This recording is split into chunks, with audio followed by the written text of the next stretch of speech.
On a réussi cette année à faire un record absolu de CA, augmentation de plus 175%. On a comptabilisé dans le CRM 1 158 000 euros de CA, c'est-à-dire 47% d'augmentation. Ce système-là fonctionne vraiment extrêmement bien du moment que tu le comprends, du moment que tu l'appliques de la bonne manière. Le rôle d'un entrepreneur, c'est non seulement de bâtir le système, de trouver les bonnes personnes pour continuer d'améliorer le système et de le faire tourner. Ça fait 4 ans qu'il y a des entrepreneurs et des entrepreneuses qui toquent à la porte de Scalisia pour nous demander plus de leads, plus de rendez-vous avec leurs prospects, de convertir mieux ces leads, c'est-à-dire un meilleur process commercial et de mieux délivrer leurs clients pour augmenter leur chiffre d'affaires. Bref, ça fait 4 ans qu'on les accompagne, qu'on met en place des plans d'action avec eux, qu'on délivre un maximum de valeur et qu'on déroule justement ces stratégies-là. Ces stratégies-là, on les a condensées pour vraiment travailler un nectar, extraire un nectar de ces boîtes-là. Et c'est en fait le système de croissance de Scalisia qu'on va te partager aujourd'hui, ce qu'on applique pour nous, mais ce qu'on applique aussi pour nos clients. Voilà à quoi ça ressemble. On va voir plusieurs choses. Le système, non seulement étoffé, donc avec tous les sous-systèmes qui s'imbriquent entre eux et qui nous permettent de créer cet agencement et cette génération de valeur très cyclique. La version un petit peu plus courte aussi, un petit peu plus condensée, compressée pour que tu puisses, avant toute chose, en comprendre la substantifique moelle et comment tout ça s'intègre de façon très fondamentale. Un petit peu de théorie au préalable pour que vraiment tu comprennes. C'est super important de comprendre ça. Comment, d'une manière générale, une entreprise génère de la valeur. C'est absolument crucial de comprendre ça. Sinon, tu pourras pas comprendre pleinement le reste. Tu auras l'impression de le saisir, mais pas réellement. Mais avant toute chose, l'idée, c'est quand même de te prouver un petit peu de quel bois on se chauffe. Donc, tu pourras voir sur la chaîne tout un tas de cas clients, d'interviews de clients qui partagent leurs résultats, qui partagent leur performance avec nous, à nos côtés. Et on a une playlist à part entière là-dessus. Sur notre site aussi, tu pourras avoir tout un tas de cas clients qui démontrent ce qu'on sait faire et ce qu'on est en mesure de faire avec ces préceptes-là, justement. Mais là, pour te donner un petit ordre d'idée de ce que ça donne, l'application de ce système-là, l'application de ce qu'on va t'enseigner là dans cette vidéo, nous a permis sur le pire mois historique de Scalisia, donc c'est-à-dire le mois de mai, là, je parle en connaissance de cause avec Jules qui partage ce traumatisme du mois de mai. Euh, on a réussi cette année à faire un record absolu de CA. Le mois n'est pas fini d'ailleurs. Et là, tu peux le voir, augmentation de plus 175%. Entre-temps, le mois de mai s'est terminé et on l'a officiellement bouclé avec 330 020 euros très exactement. Tu peux voir la capture d'écran. Allez, on reprend la vidéo. Sachant que les mois précédents, hormis le mois d'avril, on a enchaîné les records ou alors on s'en rapprochait très fortement. Et donc là, tu peux voir une augmentation de 175% du CA versus N-1, donc mai 2024. Et là, cette année, sachant que tout n'a pas été complètement comptabilisé parce qu'il y a plein de restes à percevoir, etc. Là, pour l'instant, on a comptabilisé dans le CRM 1 158 000 euros de CA, c'est-à-dire 47% d'augmentation. Si on prend en compte tout ce qui reste à encaisser, qui n'a pas encore été comptabilisé, on est plus proche des 70-75%, si je ne m'abuse, d'augmentation par rapport à l'année dernière sur la même période. Donc, ce système-là fonctionne vraiment extrêmement bien du moment que tu le comprends, du moment que tu l'appliques de la bonne manière, et c'est tout ce qu'on va voir ensemble. Bon, je pense que tu l'as compris là, on va envoyer un max de valeur et d'infos dans cette vidéo. Le truc, c'est que apprendre des choses, c'est cool, mais les appliquer pour générer des vrais résultats, c'est encore mieux, et c'est pour ça qu'on a pensé à toi. On t'a compilé une note de lecture, une fiche de lecture ultra actionnable, ultra concrète, ultra concise, avec à chaque fois, tu verras pour chaque partie des checklists concrètes. T'as juste des cases à cocher en fait pour aller chercher les résultats correspondants. C'est directement en description de la vidéo. Tout ce que tu as à faire, c'est de cliquer sur le lien, remplir un petit formulaire et en plus d'accéder sur nos archives donc à la note de lecture correspondante, tu vas accéder à plein d'autres contenus toujours très actionnables, toujours le plus chargé en valeur possible. Bref, je t'embête pas plus longtemps, on reprend la vidéo. Qu'est-ce que t'en penses, Jules? Qu'est-ce que j'ai oublié? Est-ce que tu voulais rajouter quelque chose? Non, c'est relativement bien. Les informations sont plutôt correctes. Donc c'est cool. Et en effet, on a tenu ce système et on a tenu à l'appliquer de manière très chirurgicale. Et au final, on commence à bien en retirer les fruits, on va dire.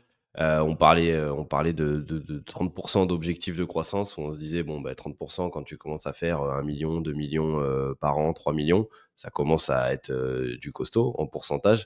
Là, quand je vois qu'on est à 47% pour le moment à 5 mois de l'année, de croissance, je me dis qu'il y a peut-être quelques éléments intéressants à enseigner dans la vidéo et j'en suis sûr que ça parlera à un maximum de monde. Du moins, peut-être qu'il y a des choses que vous faites déjà et peut-être qu'il y a des choses que vous allez pouvoir compléter. Vous allez voir que c'est vraiment l'idée aussi du système, c'est de comprendre là où vous avez des trous, là où vous avez des gaps que vous pouvez compléter. C'est évident qu'il y a des phases du système, des endroits que vous avez déjà greffés dans votre entreprise. Et après, en fait, prenez-le vraiment comme un puzzle et comme un jeu où le but, c'est d'avoir le maximum de pièces dans ce système-là. Et surtout, une fois que vous avez ce système-là, s'assurer qu'il tourne en continu et qu'il n'y ait pas de failles et de défaillances en fait à différents endroits. Avant de présenter le système, il faut comprendre, comme on l'a vu, comment la valeur se crée, comment une boîte génère et capte de la valeur. Ne pas comprendre ça, c'est ne pas comprendre derrière pourquoi, comme l'a dit Jules, finalement, une boîte va fonctionner de façon très modulaire et très écosystémique. Et donc, on va parler ici d'une théorie, d'un principe qui est fondamental. C'est un des modèles qu'on a développé chez Scalesia. Je pense que pour ceux qui nous suivent, vous savez qu'on aime bien modéliser des trucs. C'est le cycle input, output, outcome et feedback. Il n'y a aucune autre manière via laquelle une entreprise va générer et capter de la valeur, tout simplement parce que ça s'ancre sur des principes qui outrepassent la logique purement entrepreneuriale, business, etc. C'est des principes fondamentaux qu'on va retrouver partout, dans n'importe quel système. Premièrement, une boîte, et ça c'est ce qui va parler de façon assez spontanée à tout le monde, une boîte, c'est le fruit en partie de ses actions et des ressources qu'elle investit, qu'elle mobilise. Ça, forcément. Vous voulez accomplir un résultat, vous avez 3 ressources, votre temps, votre énergie, votre argent, qui vont vous permettre de produire un certain nombre d'actions. Ok, ces actions-là vont se transformer de façon linéaire, ok, et décroissante en output. Donc, vous allez contacter, par exemple, on donnera un exemple après, mais vous allez contacter 100 prospects au téléphone, vous allez investir temps, énergie, argent, contacter 100 prospects en prospection téléphonique, vous allez obtenir des résultats linéaires, c'est-à-dire que vous allez obtenir tant de décrochés sur ces 100-là, tant de décrochés, tant de rendez-vous, tant de conversations, etc. De ça, vous allez en extrapoler des résultats, donc des métriques et des données informationnelles que vous allez pouvoir exploiter par la suite. Ces outputs, donc ces résultats, vont derrière ce qu'on appelle se transfigurer, c'est-à-dire devenir un résultat tangible économique. Il y a 2 façons de générer des outcomes, il y a 2 types d'outcomes dans une boîte, c'est faire rentrer de l'argent, donc du gain, ou des économies, c'est-à-dire éviter des pertes. Et donc, tous les inputs, toutes les actions et tous les résultats, output, métiers spécifiques, mesurables que vous allez générer, doivent et vont invariablement converger de près ou de loin euh, vers des outcomes qui vont être soit des gains, soit des pertes évitées. Et pourquoi on parle de transfiguration? Parce que là, on va rentrer dans une logique de multiples. C'est-à-dire que si par exemple je contacte mes prospects et que mon ticket moyen, mon produit se vend 15 000 euros, et ben, je vais pouvoir, à partir d'un seul et unique item d'output, générer des résultats exponentiels économiquement parlant. Et donc, un client, un résultat va pouvoir se transformer en 15 000 euros sur mon compte et ça scale plus ou moins fort en fonction de la structure de coût. Sauf que derrière, il y a cette logique de réinvestissement. Pour ça, ce qu'on va faire, c'est qu'on va rentrer dans un fonctionnement très pragmatique d'itération. Itération qui consiste à, par logique de feedback, réinvestir non seulement les fruits générés, donc les outcomes, tout ou partie des outcomes générés dans le système. C'est là qu'en fait se pose la question de votre tolérance au risque et d'à quel point vous avez envie d'investir dans votre système. Parce que là, vous avez le choix entre vous sortir des dividendes en tant qu'entrepreneur ou alors très bien vous payer ou payer votre équipe ou alors réinvestir dans votre équipe, contribuer au système. Donc, ça en fait partie finalement. Mais soit vous payez vous, soit payez votre système. Et vous allez pouvoir réinvestir aussi, et ça c'est ultra important, c'est fondamental, dans vos outputs, dans l'amélioration continue. Pourquoi? Parce que ces métriques, ces données informationnelles, vous allez pouvoir les transformer en expérience. Et cette expérience, vous allez pouvoir la transformer en points cruciaux d'amélioration, de sorte que vos prochains inputs soient à la fois plus quantitatifs, parce que vous aurez plus de ressources à investir, vous aurez plus d'argent, plus d'énergie, plus de temps, peut-être parce que vous recrutez, et aussi également une augmentation qualitative parce que vous avez appris de ce qui fonctionnait, de ce qui fonctionnait pas, et ainsi de suite. Et c'est là qu'on se rend compte, de par cette cyclique, qu'une entreprise va pouvoir monter en puissance de façon cumulative et exponentielle, les deux. Pourquoi? Parce que cette logique cyclique va lui permettre de faire toujours plus, de faire toujours mieux au fil du temps. Et c'est exactement comme ça qu'on se retrouve avec des croissances vraiment, vraiment cool. Donc, au niveau fondamental, très théorique, dites-vous que 100% de ce que vous faites dans une boîte va contribuer à ce système-là, à ce cheminement-là, que vous le vouliez ou non, que vous en ayez conscience ou non. Maintenant, vous en avez conscience. Et le comprendre va vous permettre de vraiment, vraiment gagner en efficacité dans vos prises de décision. Donc, petit exemple très concret. Vous investissez 5000 balles de budget pub, 2000 euros d'honoraires et 1000 euros de temps horaire pour bosser avec une agence ou recruter quelqu'un en interne qui va s'occuper de votre pub en ligne, de vos Meta Ads par exemple. Vous allez générer en output 2800 clics, 100 leads qualifiés et 15 ventes. Voilà. Donc ça, c'est les outputs mesurables, métiers, qui corrèlent à des métriques concrètes au sein de votre business. Et donc, ça va vous donner 30 000 euros de CA. Ça va se transfigurer en 30 000 euros de CA. De par de par cette logique ensuite d'itération, de feedback, vous allez pouvoir réinvestir 15 000 euros parce que vous êtes plutôt précautionneux. Donc, vous allez vous verser un peu de dividendes, par exemple, et vous allez mettre de côté pour vous faire un petit pactole et un peu de trésor. Et vous allez directement réinvestir 15 000 euros dans le cycle suivant. Et vos data, donc ce que vous avez appris au fil de l'eau, ce qui va vous permettre, à la prochaine itération, au prochain cycle, à la prochaine révolution, d'avoir non plus 5 000 euros de budget pub, mais d'avoir potentiellement 15 000 euros. Et c'est comme ça qu'on peut monter en puissance, et ainsi de suite, et ainsi de suite. Ouais, donc le gros système version courte. Il y a 3 grands pans dans la génération de valeur d'une boîte. Donc maintenant, de façon très concrète, ces inputs, ces outputs, ces outcomes, etc.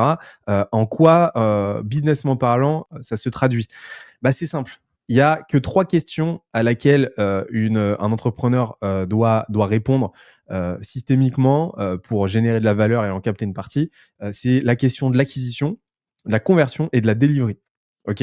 Comprendre ça, c'est comprendre que finalement, tout le reste a tendance à être superflu ou alors c'est des variables d'ajustement. L'acquisition, c'est quoi? C'est les leads qu'on génère. Donc, c'est comment est-ce que je génère de la demande, comment est-ce que je génère des opportunités commerciales, business. La conversion, c'est comment est-ce que je transforme ces opportunités en collaboration, donc comment est-ce que je transforme ces leads en clients. Et derrière, la delivery, c'est tout simplement le fait de régaler ces clients-là, donc de délivrer la valeur promise, vendue, de sorte à générer satisfaction, feedback, donc valorisation de notre produit et rétention, parce que finalement, l'acquisition, c'est fondamental, mais par contre, c'est sur la base de la rétention qu'on va pouvoir bâtir une vraie boîte avec une grosse LTV, LTV qui veut dire lifetime value, donc valeur vie d'un client, combien il nous rapporte sur la durée. Ça, on va la maximiser, non pas avec de l'acquisition, mais avec de la rétention, c'est-à-dire un produit qui génère tellement de valeur, tellement de satisfaction et une valeur qui s'inscrit dans une temporalité courte que les clients vont vouloir et vont être très contents de continuer de travailler avec nous parce qu'ils en veulent toujours plus et que ça serait insensé pour eux d'arrêter de bosser avec nous. Voilà. Donc, en gros, ce modèle-là, il va nous permettre de comprendre et de modéliser de façon extrêmement rudimentaire, extrêmement synthétique, comment une boîte va s'articuler, va s'équiper, va se structurer pour, de façon très concrète, générer des leads, des conversions et de la delivery, donc la satisfaction et ainsi de suite. Et après, on va pouvoir détailler tout ça avec la grosse Bertha, là, le gros mastodonte, qui va venir un petit peu éclater tout ça de façon encore plus granulaire pour que vous puissiez vraiment comprendre finalement chaque module, comment il se structure et ainsi de suite. Et comment nous, on équipe nos clients et ce qu'on fait avec eux pour que ce soit bien ancré. Donc, première étape, l'acquisition. On peut partir sur l'acquisition. Vous voyez, il y a trois grosses briques dans l'acquisition que vous découvrez pas, j'imagine. La partie ads, la partie content, la partie outbound système. Donc l'idée, en gros, c'est de pouvoir systématiquement travailler sur le canal ou les canaux d'acquisition qui vont être pertinents pour vous. Je vous conseille pas, si vous démarrez et que vous regardez cette vidéo, de prendre les 3 canaux et de vous dire il faut implémenter ce système. L'objectif, c'est déjà d'en choisir un, si possible véloce, donc plutôt l'outbound qui va vous coûter pas cher parce que les ads, vous pouvez vous dire tiens, c'est véloce, c'est génial, on va partir sur des ads. Ça va vous coûter excessivement cher et il va falloir avoir les reins assez solides aussi financièrement pour pouvoir dérouler. Le contenu, ça va vous coûter peu cher si ce n'est avec énormément de temps, mais par contre, vous allez avoir des retours qui vont être peut-être un peu plus différés dans le temps que sur de l'outbound. Donc, dans un premier temps, commencez par l'outbound que vous viendrez compléter par du contenu, que vous viendrez compléter par des ads.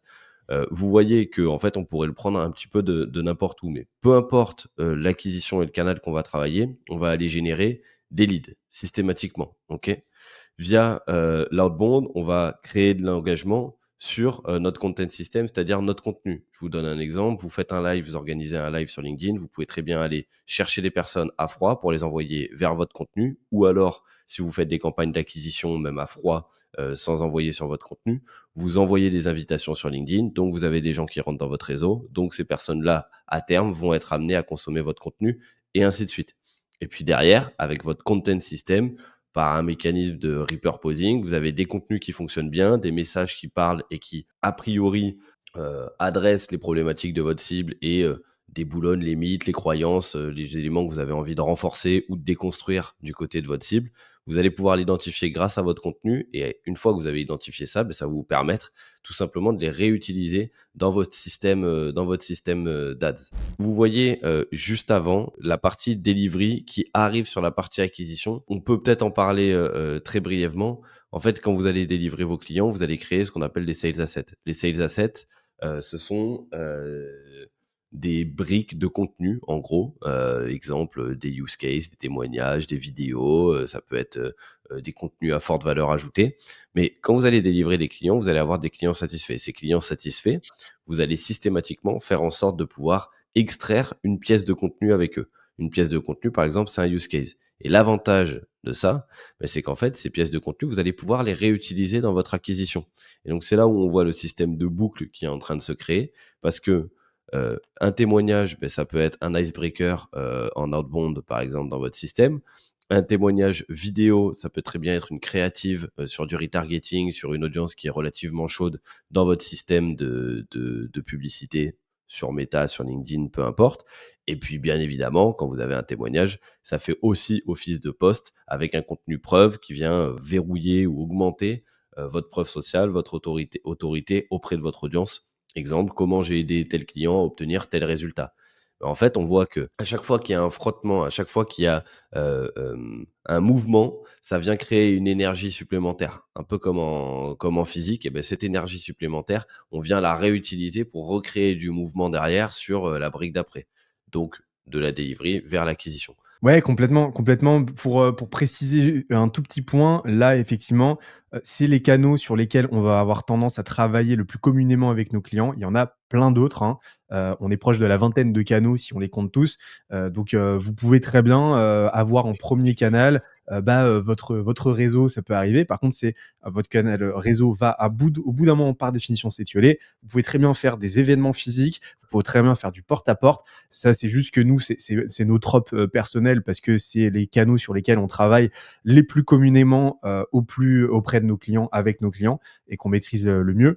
Donc là, encore une fois, comme l'a dit Jules, c'est pas prescriptif ici quant à ces canaux-là. C'est juste ce qui, aujourd'hui, à notre sens, a tendance à marcher, le mieux marcher en B2B et de la façon la plus universelle et surtout la plus équilibrée entre les trois. C'est ce qui va permettre de créer les meilleures synergies intercanaux. Donc, effectivement, on peut embrayer maintenant sur la partie conversion. Alors, la conversion, vous avez généré des leads avec votre acquisition. Donc, ces leads-là, ils vont partir dans un process de vente. Le process de vente, il peut être en 1, 2, 3 étapes, peu importe. Ça peut être du one call close, two call close. Ça, c'est pas très important. Ce qui est important, c'est que vous allez les envoyer et on va rentrer dans la conversion puisque c'est l'équipe sales maintenant qui va prendre le relais sur cette partie. Si les personnes sont qualifiées, normalement, il va y avoir un pitch qui va être fait et donc une offre commerciale qui va être faite. Cette offre commerciale, vous allez pouvoir l'envoyer vers du closing, soit ça close pas. Une fois qu'il y a le closing qui est fait, derrière, vous allez rentrer dans cette phase de delivery. Ça y est, on est passé de lead à prospect, de prospect à client. Maintenant qu'on a un client, tout simplement, on va devoir apporter ce qu'on lui a vendu. Donc là, vous avez un processus d'onboarding, vous allez avoir de la compte management et de la livraison produit. L'objectif, c'est dans la delivery de systématiquement surdélivrer. Vous devez surdélivrer absolument tout le temps pour pouvoir créer différents points. Le premier, c'est du bouche à oreille, spontané ou déclenché. Et donc, on voit que le bouche à oreille, là, si vous regardez la petite brique orange de bouche à oreille, eh bien, elle remonte directement dans le process commercial. Pourquoi? Parce qu'un bouche à oreille crée une découverte, crée une opportunité, crée un lead qui repart directement dans le processus commercial. Pendant votre phase de delivery, vous allez avoir des échanges avec vos clients et ces échanges-là avec le client, vous permet aussi de faire de la recherche utilisateur. Donc, la recherche Formidable. utilisateur, vous créez des feedbacks. Les feedbacks, vous créez des idées, des axes d'amélioration pour votre produit et donc vous renvoyez vers le produit. Et plus vous améliorez votre produit, et bien plus vous surdélivrez par définition et donc plus vous avez de rétention. Donc encore une brique de création de valeur et de captation de valeur dans ce système. Autre point, la recherche utilisateur, vous allez pouvoir traquer les résultats de vos clients en continu. Donc, une fois que vous avez traqué les résultats de vos clients et qu'ils sont ultra satisfaits, première chose avec laquelle on a envie de repartir, c'est une recommandation, une intro pour aller créer du business. Mais au pire des cas, et c'est pas d'ailleurs l'un ou l'autre, vous pouvez aussi repartir avec un sales asset qu'on a évoqué tout à l'heure, qui va être les résultats clients, de la vidéo, du témoignage. On a très largement expliqué de la manière dont ça partait vers l'acquisition, mais en fait, on voit que ce sales asset, il part aussi vers la brique closing juste en haut, qui est en vert, juste avant finalement la partie delivery. Pourquoi? Parce qu'un témoignage, vous pouvez l'utiliser en acquisition, mais vous pouvez l'utiliser dans votre process de vente pour rassurer le client, pour lui envoyer quelque chose qui va être pertinent pour lui, ou un client que vous avez déjà eu, auquel il pourrait éventuellement s'identifier. Et donc, c'est toute la force de ce système dans lequel on va rentrer dans le détail. Ce qu'il faut comprendre, c'est acquisition qui renvoie vers de la conversion, qui renvoie vers de la delivery. Et en fait, à chaque fois, il y a une nouvelle énergie qui est créée qu'on va pouvoir aller réutiliser systématiquement dans le système. Et le principe du système, c'est qu'il se nourrit en fait seul. Si vous vous assurez d'avoir le bon niveau d'intensité à chacune de ces étapes-là, ce système-là va se nourrir et vous allez voir que là, c'est la phase simpliste, on va dire, du système. On va pouvoir rentrer maintenant dans le détail avec Benoît sur le système beaucoup plus documenté comme nous on l'entend et comme on l'applique aujourd'hui pour nous et pour les clients. Complètement. Il y a un truc qui est très, très simple à comprendre, hein. C'est que si aujourd'hui votre boîte ne grossit pas, ne génère pas les performances, que vous espérez, que vous escomptez, dites-vous qu'il y a forcément un problème quelque part quant à un de ces 3 pans. Quand nos clients, débarquent chez nous, on leur fait, remplir un questionnaire d'auto-audit de 78 questions qui nous permettent d'identifier où le bât blesse. Systématiquement, et je dis bien systématiquement, il y a un problème, il y a un manquement, un déséquilibre sur au moins un de ces 3 pans-là. Donc ça vous permet ici d'identifier de façon très simple, non seulement de façon modulaire, sur le plan modulaire, ce qui manque dans votre système actuel. Donc vous pouvez utiliser ce système-là, ce truc-là, faites une capture d'écran et faites l'inventaire, vous, de votre côté, de ce que vous avez en interne. Faites-vous tout simplement, posez-vous tout simplement la question de, OK, est-ce qu'aujourd'hui on a un process commercial clair? Est-ce qu'aujourd'hui on a un système d'account management? Est-ce qu'aujourd'hui on a un système de recherche utilisateur? Ça fait combien de temps que j'ai pas parlé à mes clients? Et ça va vous permettre d'identifier tout simplement les manquements systémiques au sein de votre boîte pour que vous puissiez patcher le truc, le corriger. Et par définition, quand corriger un algorithme, c'est déjà commencer à le débugger. Et le deuxième point, c'est la question du flux, la question des flux. Est-ce que vous générez aujourd'hui suffisamment d'input niveau acquisition? Est-ce que vous publiez suffisamment de contenu? Est-ce que vous contactez suffisamment de monde? Est-ce que vous générez assez d'intentions? Est-ce que vous générez assez d'actions? Parce que s'il manque des inputs, forcément, on l'a vu tout à l'heure, il va manquer des outputs et in fine, il va manquer des outcomes. Donc, tout part de ça. Et donc, le système ici, il permet d'appréhender non seulement le stock, donc c'est-à-dire les éléments de votre système, ses fonctionnalités, enfin ses composantes, et derrière les flux qui y opèrent. Soit il y a un truc qui est cassé quelque part, c'est-à-dire que les sales assets, typiquement, vous en générez pas et donc ça casse ce flux-là, par exemple. Soit il y en a pas assez, finalement, de flux, comme on l'a dit. Si ce qu'on est en train de vous partager vous plaît, que vous avez envie d'implémenter ces systèmes dans votre boîte, soit des systèmes à niveau plus élevé si vous faites déjà plusieurs millions, des systèmes médiums si vous êtes à plusieurs dizaines de milliers d'euros par mois, c'est des choses qu'on vient travailler avec les entreprises avec lesquelles on accompagne. De même pour les entreprises qui sont entre 0 et 10 000 euros, on a un programme très spécifique pour eux qui s'appelle le Starter Pack, que vous pourrez retrouver sur notre site internet directement, qu'on vous met de toute manière dans la description de cette vidéo. Si vous voulez qu'on regarde déjà dans un premier temps les endroits où vous avez peut-être des points de blocage dans votre système principal, que ce soit au niveau de l'acquisition, de la conversion, de la delivery, prenez contact avec nous. Vous aurez 30 minutes de coaching avec un de nos business stratégistes qui se fera un plaisir derrière de pouvoir vous présenter le plan d'action qui nous semble pertinent et voir comment on pourrait éventuellement dérouler ça avec vous. Je vous laisse cliquer sur les liens dans la description. On va pouvoir maintenant détailler tout ça parce que vous le voyez, ce système-là, ce petit système-là, eh ben, on s'est amusé à l'atomiser littéralement, à l'éclater de sorte à le rendre le plus dense possible et le plus concret possible. Parce que quand on parle de système d'account management, par exemple, ou de système de delivery, ça peut être un petit peu nébuleux. Donc, on va pas commencer par le commencement. Ce qu'on peut voir ici, c'est que on a détaillé tous les canaux, les principaux canaux, de sorte à voir un petit peu comment tout ça se synergise et comment ça se structure à l'intérieur et à l'extérieur des canaux, les systèmes entre eux et ainsi de suite. Donc, quand on commence à accompagner un client, on va toujours faire un point d'étape sur, la définition d'un côté de leur client idéal qui est donc, la personne avec qui ils ont vocation à travailler pour tout un tas de raisons. Il y en a 4. Ceux qui c'est les clients tout simplement qui les payent le mieux, le plus vite et cetera, avec qui ils préfèrent, bosser et qui ont le meilleur fit humain, pour qui c'est le plus facile de générer des résultats et qui ont une vraie congruence quant à ce qu'ils attendent et à ce qu'on leur délivre. C'est-à-dire, des clients qui achètent une valeur A et qui sont très contents de recevoir une valeur A. Là, à l'inverse, l'anti-client, ce qu'on va leur faire définir aussi, va être un client qui va être tout l'inverse de ça, c'est-à-dire qu'il n'y aura aucune congruence quant à ses attentes et à ce qui lui est délivré. Typiquement, le client qui va acheter des leads, mais qui au final avait besoin de chiffre d'affaires et n'est pas en mesure de transformer ses leads en chiffre d'affaires, donc in fine, il n'est pas content, peu importe la quantité de leads et la qualité des leads qu'on va lui générer. Donc là, le client idéal, fondamental pour savoir à qui on s'adresse et être le plus efficace possible. Ensuite, on va avoir l'offre. Donc l'offre, qu'est-ce que c'est? C'est tout simplement ce qu'on va vendre au client et la façon dont on va le présenter, le packager.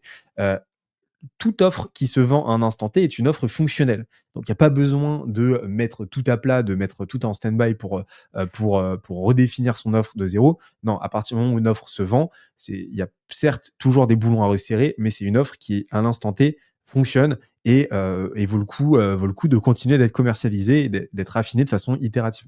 Donc ça, c'est les 2 premiers points. Comment on va nourrir ça? Avec de la recherche utilisateur initiale, c'est-à-dire faire des interviews avec des clients et c'est ce qu'on vous encourage de faire, non seulement de le faire de façon continue, mais si vous ne le faites pas, si vous ne l'avez pas assez fait ces derniers mois, ces dernières années, et ben, de vous mettre un gros sprint là-dessus pour échanger avec le plus de clients possible, pour vous permettre de comprendre qui est votre client idéal, qui est votre anti-client et ce que vous leur vendez qui vous permet de générer, le plus de satisfaction et le plus de CA à l'encontre de ce client idéal, très important. Et de là, une fois qu'on a une clarté là-dessus, sur à qui on s'adresse et ce qu'on leur vend, eh ben, on va pouvoir initier nos actions de distribution. Donc, côté inbound, comment ça va se structurer? On va publier, par exemple chez Skedesia, je vais publier me concernant, là je comptabilise pas tout, mais je vais publier en moyenne 5 fois par semaine sur LinkedIn. Je vais organiser aussi un live par mois, je vais faire un lead magnet par mois, donc une ressource à très forte valeur ajoutée pour laquelle il faut liker et commenter le post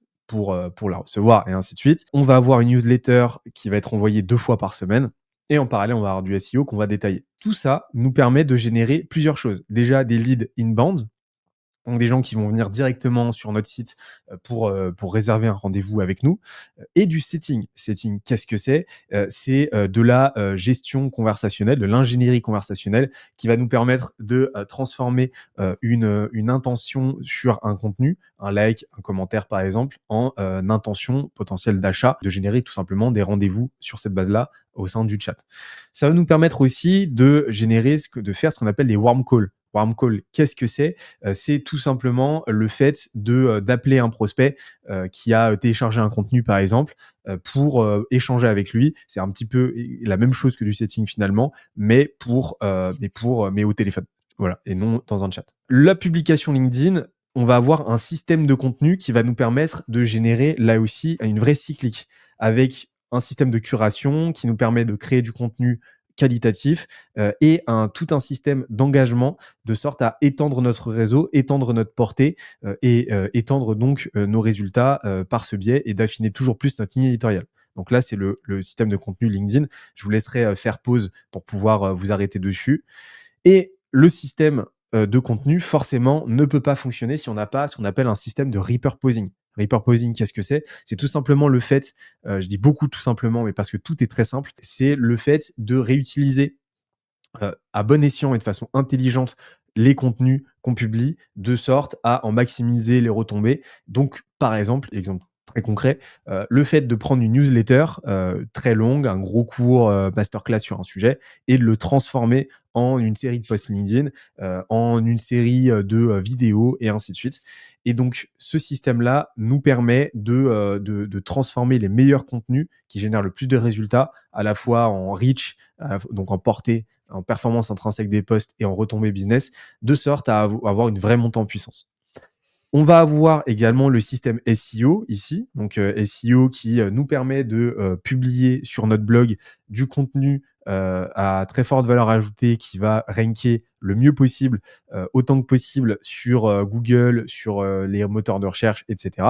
Donc là, on a tout ce système-là et qu'on implémente chez nos clients. Idem, si vous voulez voir le détail, on va pas détailler chaque pan du système. Vous pouvez faire pause et prendre une capture d'écran si vous le voulez. Et on va pouvoir passer au système outbound. Donc là, le système outbound, en général, on va tester 3 canaux conjointement. Soit on va prioriser parce que de prime abord, ça nous paraît sensé de partir sur tel ou tel canal, ou alors on va tester les 3 et on va voir ce qui fonctionne le mieux. Donc on va tester soit l'outbound setting, le cold call ou le cold email. L'outbound setting, c'est quoi? C'est la prospection via LinkedIn. Tout part à chaque fois d'une liste, donc ce qu'on appelle le list building. Donc c'est le fait de constituer une liste de contacts qualifiés qu'on va pouvoir prospecter. De là, on va générer un certain nombre d'inputs, donc prise de contact, le plus vite possible pour tester différents scripts, différentes approches, différentes propositions de valeur, en se nourrissant encore une fois, comme d'habitude, de ce qu'on a généré en premier lieu, de ce qu'on a élucidé en premier lieu niveau offre et client idéal. Et ces prises de contact vont générer des résultats, des outputs. Ces résultats vont se transformer déjà en métriques qu'on va pouvoir analyser, en feedback. Donc ça, la FL, c'est quoi? C'est l'acquisition feedback loop. C'est tout simplement le fait de rappeler les prospects pour leur poser la question concrètement. J'ai pris contact avec vous pour telle raison, parce qu'en fait, vous correspondez exactement à notre client idéal. Qu'est-ce qui a fait que vous n'êtes pas intéressé aujourd'hui? Qu'est-ce que j'ai mal dit? Qu'est-ce que vous avez compris ou pas compris? De sorte à, derrière, améliorer en réinvestissant ces insights-là, en réinvestissant la compréhension qu'on en a et l'analyse qu'on en fait, en amélioration continue, de sorte à faire un D'ailleurs, petit peu mieux à chaque fois. D'ailleurs, si vous êtes encore là en train de regarder, n'hésitez pas à nous dire à ce stade-là de la vidéo, vraiment en commentaire, ce qui vous a plu, ce qui vous plaît pas là dans les contenus, dans les formats. N'hésitez pas sur toutes les vidéos YouTube d'ailleurs que vous voyez, s'il y a des choses qui vous plaisent un peu moins. Nous, ça nous permet aussi derrière d'axer sur les contenus les plus pertinents et de vous apporter un maximum de valeur. On essaie de se décarcasser un maximum pour vous faire des choses intéressantes et surtout utiles pour vous. Donc, n'hésitez pas à commenter et à nous mettre ces points-là. Exactement. Et on va avoir ensuite le système ads. Donc, système ads qui fonctionne de la même manière, grosso modo, que le système outbound. On va générer une audience ou des audiences à qui on va pousser des créas qui vont pouvoir s'inspirer potentiellement de notre système, de notre contenu. On pourrait rajouter une flèche en ce sens, qui vont ramener à une landing page avec une VSL potentiellement, donc une vidéo de vente, qui vont générer des conversions, des résultats et pareil, analyse des métriques pour faire un petit peu mieux à chaque fois. Ça, c'est toujours la même chose. On retrouve à chaque fois les inputs, les outputs, les outcomes. C'est toujours, et le feedback, c'est toujours pareil. Et de là, on va générer des leads.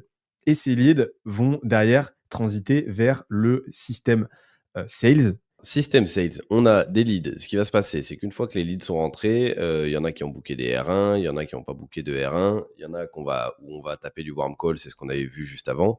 Et quoi qu'il arrive, les R1, il va y avoir un système de dispatch. Les rendez-vous donc vont être bookés avec ces différents sales par un système de dispatch automatisé. Une fois qu'il y a ce R1, plusieurs possibilités. La première, c'est un R1 qui est qualifié. Si c'est qualifié, ça part en R2 dans lequel on va aller pitcher. C'est ce qu'on appelle maintenant un SQL. Si c'est le cas, il va y avoir systématiquement un nurturing entre le R1 et le R2. Le nurturing, c'est un contenu qu'on va pouvoir aller envoyer qui va faire monter le niveau de maturité du prospect pour qu'il soit plus évident, plus au fait de ce qu'on peut faire et pour éventuellement casser des croyances qu'il pourrait avoir ou traiter des objections en amont de leur arrivée pendant le R2 et donc le pitch. Une autre possibilité, ça va être un prospect qui ne va pas être qualifié. Donc quelqu'un qu'on va disqualifier pour X, Y raison, pour des critères formels. Par exemple, quelqu'un qui est en B2C, on ne travaille pas avec les entreprises B2C, ben, on va tout simplement disqualifier. Quelqu'un qui n'est pas lancé, qui n'a pas son entreprise de lancer, on ne va pas pouvoir les aider. Ces personnes-là, en fait, on va documenter justement les raisons des non-qualifications à l'intérieur du CRM. À chaque fois qu'il y a des raisons de disqualification, ça va nous permettre d'établir une fréquence. C'est-à-dire qu'on va voir qu'on a 50 personnes qui font du B2C tous les mois et qui viennent à nous. Ça permet plusieurs choses. De retravailler le message éventuellement de la landing page et le message marketing, parce que ces gens-là, s'ils arrivent à nous, c'est qu'il y a quelque chose qui n'a pas été compris peut-être en amont au niveau du marketing. Donc, c'est une super data à aller traquer. Et la deuxième, c'est ce qu'on a fait l'année dernière. On a identifié 2 raisons de la non-qualification, donc des gens qui arrivent à nous, mais qu'on ne pitche pas parce qu'on les disqualifie. Pour autant, ces leads, on les a effectivement payés en créant du contenu, en créant des ads et ainsi de suite.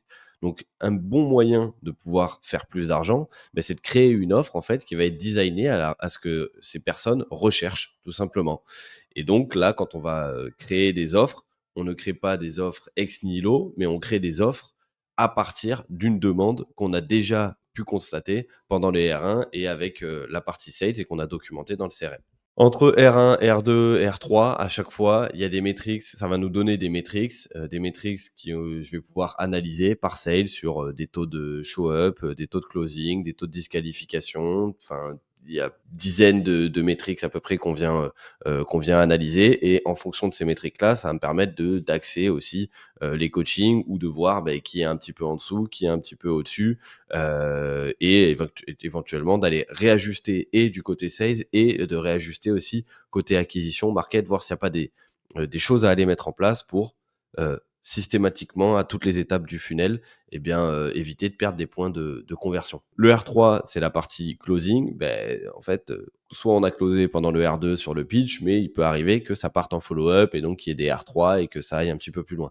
Si il y a ce R3 et cette confirmation, 2 issues, go ou no go. Soit on devient client, ça c'est un go, soit on a un no go. Ce qui se passe systématiquement dès qu'il y a un no-go, moi j'envoie un mail à toutes les personnes qui ont eu une expérience commerciale avec nous et qui ont été perdues. Ils vont avoir un petit formulaire de quelques questions pour demander comment ils ont jugé l'expérience commerciale, quelles notes ils attribuent aussi aux sales. C'est un petit formulaire de satisfaction, qu'est-ce qu'on aurait pu changer, ce qu'ils auraient aimé voir éventuellement dans l'offre et ainsi de suite. Ça nous permet de systématiquement avoir une qualité en fait et de voir en fait à quel point les gens apprécient le process commercial qu'on a et d'avoir des bonnes idées. Dans un premier temps, des bonnes idées pour améliorer le process et deux, surtout, de pouvoir relancer ces deals fermés perdus en fonction de ce qui leur a manqué, soit à l'instant T, une semaine après, soit 2-3 mois plus tard. Et ça nous permet aussi d'avoir cette note-là de l'équipe commerciale. Note qui est là d'ailleurs relativement excellente. Je crois qu'on est à plus de 9 de moyenne. Je crois qu'on est entre 8,5 et 10 de moyenne. Donc très content de cette partie-là. Et quand il y a un no-go, raison de la perte. Pourquoi on a perdu le prospect? C'est différent du questionnaire de feedback. Là, on laisse vraiment la possibilité à la personne de s'exprimer. Raison de la perte, c'est une raison ferme. Pas le budget, est allé chez la concurrence, ne veut pas le faire de suite, attend un recrutement. Tout ça, c'est des raisons de la perte. Donc, ces raisons de la perte, pareil, on vient les catalyser dans le CRM et ça va nous permettre d'aller recréer du nurturing ou des contenus en fonction de ces raisons de la perte. Si on sait qu'on a plein de raisons de la perte qui ne sont pas le budget, on va peut-être pouvoir créer des contenus pour venir renforcer cette croyance de comment utiliser son budget, de l'approche et la vision de l'argent qu'ont les entrepreneurs pour justement retravailler tout ça et derrière faciliter le process commercial. Et on va partir donc sur la delivery system. Le système de delivery, c'est une fois qu'on a vendu et que quelqu'un devient client, eh bien, forcément, ça part dans un système de livraison comme on l'a vu plus haut. Onboarding, account management, on l'a un peu documenté tout à l'heure, tracking des résultats, soit ça part sur de la rétention, quoi qu'il arrive, ça part sur de la recherche utilisateur. On vient chercher du bouche à oreille et bien évidemment à créer des use cases. À savoir que sur la partie delivery, euh, tous les points sont cruciaux, mais la partie onboarding est fondamentale. La façon dont vous allez accueillir vos clients va avoir un impact vraiment vital Mm. donc potentiellement létal, sur la continuité de votre collaboration, parce que ça va ancrer toutes les attentes et ça va ancrer une bonne partie des perceptions qui vont en découler. Donc l'onboarding est crucial. C'est Ce qu'il votre faut se dire, pré-cadre. c'est le précadre. L'onboarding, c'est votre pré-cadre, c'est le cadrage. En fait, c'est votre cadrage. C'est vous rentrez dans une boutique Apple. Comment vous vous sentez quand vous rentrez dans la boutique, ne serait-ce que par le décor de ce que vous êtes en train de voir et ainsi de suite. Ça va vous mettre dans un moule et dans un comportement que vous allez adopter de manière complètement inconsciente. Vous allez adopter un comportement quand vous rentrez dans une boutique Apple qui est faite par rapport à la manière dont la boutique est présentée. C'est pareil chez Nespresso, qui le font très bien, ou quand vous rentrez dans un 5 étoiles, dans un palace, vous allez vous mettre dans ce moule-là. Par contre, quand vous rentrez, je sais pas, peut-être dans un C'est McDonald's, Leclerc aussi. vous- ouais, ou chez Leclerc, ou je sais pas où, vous allez peut-être avoir une approche qui est un petit peu différente, et donc, en fait, le niveau de respect que les gens vont souvent vous accorder, que ce soit dans un lieu ou que ce soit dans une relation humaine, mais il est défini par le cadre et la posture que vous allez donner dès le début. C'est votre tonalité, c'est votre là, en fait, qui derrière va permettre de donner toute la mesure. Après, si votre Leclerc vous offre pas une coupe de champagne quand vous rentrez dans le magasin, on peut rien pour vous. Mais Ouais. à savoir que donc l'onboarding est fondamental, le tracking des résultats clients aussi est fondamental. Vous devez mesurer ce que vous générez pour vos clients au centime près. Vraiment, c'est crucial. Et là, tout ce que vous voyez, tous les petits trucs bleus que vous voyez depuis tout à l'heure, c'est des sous-systèmes, ce qu'on appelle des kits chez nous, donc des stratégies à copier-coller, à implémenter directement, que nos clients peuvent récupérer et qu'on implémente avec eux. Donc typiquement, chez nous, on a un kit onboarding qui nous permet d'implémenter notre système d'onboarding directement chez nos clients. Ils en avaient pas, maintenant ils en ont un et ça peut tourner. Idem pour l'account management, idem pour la recherche utilisateur. Et en fait, idem pour tous les petits trucs, tous les petites cellules bleues qu'on voit depuis tout à l'heure. Et donc, ensuite, on va avoir le système de Sales Asset. Sales Asset, c'est super simple. Vous allez générer un lead. Vous allez générer des closings et des non-closings, des go et des no-go. Les no-go doivent partir systématiquement en prise de feedback, en recherche utilisateur ou en recherche prospect. On appelle ça comme on veut, mais vous devez échanger au maximum, à minima, faire en sorte de recueillir un feedback cohérent, qui soit écrit ou oral. Ensuite, les go vont générer des clients et ces clients vont générer des résultats chiffrés satisfaisants ou insatisfaisants.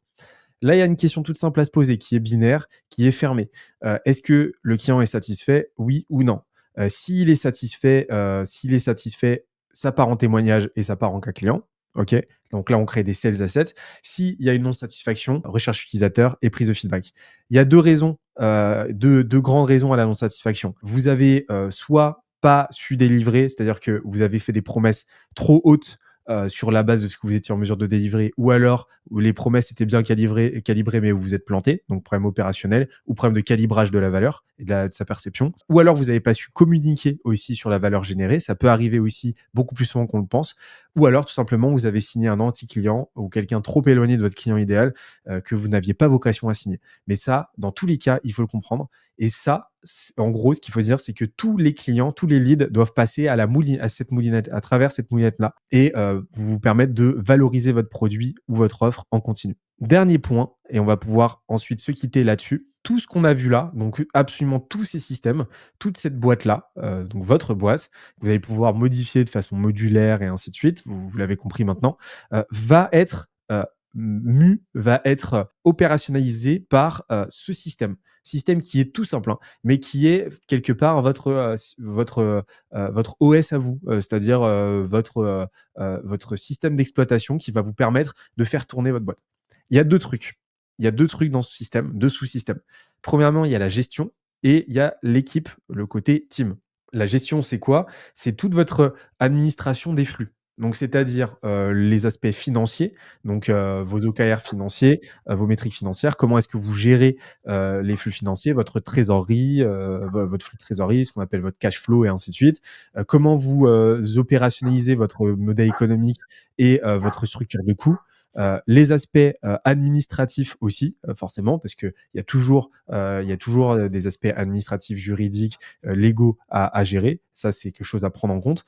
Euh, et derrière, on va avoir l'aspect équipe, c'est-à-dire la continuité entre 4 choses. D'une part, le recrutement. Comment est-ce que vous recrutez, qui vous recrutez, de quelle manière, et ainsi de suite.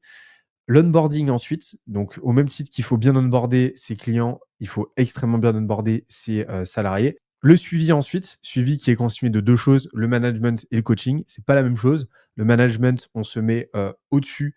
Le coaching, on se met à côté et on fait monter en compétence de cette manière-là. Et la culture. La culture, qu'est-ce que c'est? C'est la rencontre entre la mission, la vision et les valeurs de l'entreprise et à quel point on l'opérationnalise, on la rend concrète et cohérente, de sorte à ce que les gens se sentent habités le plus possible par ces actifs culturels. De là, une fois qu'on a tout ça, on va identifier des problématiques et des opportunités. Pourquoi? Parce qu'on a sans arrêt des problèmes à résoudre, on a sans arrêt des opportunités à considérer. Là, j'ai fait un raisonnement complètement circulaire. Mais en gros, ce qu'il faut se dire, c'est qu'à travers ces deux œillères-là, qu'on va identifier où le bas blesse, en fait, euh, du côté du système. OK. Donc c'est par le biais de votre équipe, des discussions que vous allez avoir avec eux, c'est par le biais des chiffres, notamment financiers, que vous allez pouvoir identifier que là, typiquement niveau vente, vous y êtes pas et ainsi de suite et que vous allez pouvoir derrière aller creuser de façon plus, méthodique et plus, détaillée, granulaire au sein de vos systèmes. De là, vous allez identifier des problèmes et des opportunités, qui vont, converger vers votre stratégie, long terme, vos objectifs et ainsi de suite. Ces problèmes et ces opportunités vont devenir ce qu'on appelle les OKR, Objectives and Key Results, c'est-à-dire des grands objectifs concrets auxquels vous allez découper en sous-tâches, donc des key results à cocher, en fait, voilà, de sorte à les défoncer un par un de façon giga véloce, méthodique et intense. Et ces OKR ensuite vont devenir une roadmap qui est en gros votre feuille de route, votre plan d'action pour savoir à tout moment ce sur quoi votre boîte, votre équipe est en train de travailler et que votre système s'améliore en continu. Le truc à comprendre de tout ça, c'est que le rôle d'un entrepreneur, c'est non seulement de bâtir le système, donc de le comprendre déjà, première étape, vous l'avez faite avec nous, de le penser, de le construire, et ensuite de trouver les bonnes personnes pour continuer à son côté d'améliorer le système et de le faire tourner. Donc de générer continuellement la bonne quantité, la bonne qualité d'inputs qui vont générer les bons outputs et in fine les bons outcomes et ainsi de suite, et ainsi de suite, et ainsi de suite. Et là, on vous a donné toutes les briques élémentaires qui vont vous permettre de comprendre aujourd'hui là où le bas blesse de votre côté et de l'améliorer. Alors attention, comprenez bien, c'est le travail de plusieurs années. On vous demande pas à la fin de l'année ou à la fin du mois ou du trimestre. C'est pas votre roadmap pour le trimestre. Ça, vous pouvez le faire évoluer au fur et à mesure. Et même une fois que vous avez l'outbound système, il y a un outbound système niveau 1, niveau 2, niveau 3, niveau 4, niveau 5 et ainsi de suite. Ça, c'est vraiment, on va dire, un idéal qui doit tourner, dont vous devez vous assurer de faire tourner. Il y a de grandes chances que si on se reparle dans 2 ans, on ait un système avec des nouvelles briques encore qui sont à l'intérieur de ça, très certainement des briques financières encore plus détaillées, et ainsi de suite.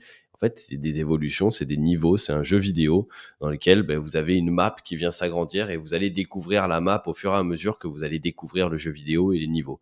Et forcément, chaque niveau a des niveaux de complexité aussi qui sont de plus en plus élevés, à savoir que le niveau de complexité le plus élevé n'est pas toujours d'implémenter le système, mais de s'assurer en fait de la communication entre tous les systèmes. Parce qu'un système, ça va être une unité, une équipe, une entité à l'intérieur de votre business. Derrière, c'est s'assurer en fait qu'il y ait ce flux-là de communication et vraiment de le gérer d'un point de vue ops. Et ça va être le rôle aussi de l'entrepreneur, c'est la fluidification de tout ce système-là pour pouvoir aller générer les bons outputs et derrière les bons outcomes. Et donc, du chiffre d'affaires.